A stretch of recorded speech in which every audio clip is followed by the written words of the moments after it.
just saw that, you can see I finally landed my double kickflip. It took me forever. It took me all of yesterday and all of the like just all of yesterday mainly.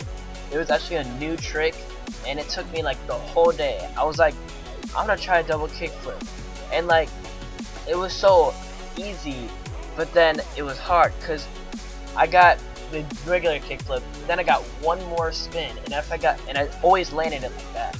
And if I just got one more spin in, I would have landed it. Most of the time, I'd either land with upside down, primo, or with one foot. Usually when it's upside down.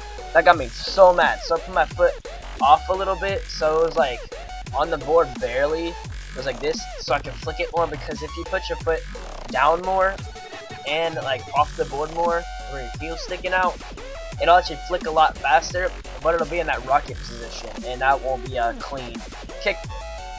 But that was actually like kind of straight, and it was awesome. I was so happy. So yeah, I'm gonna try to do more of those and off things. So yeah, thanks and subscribe.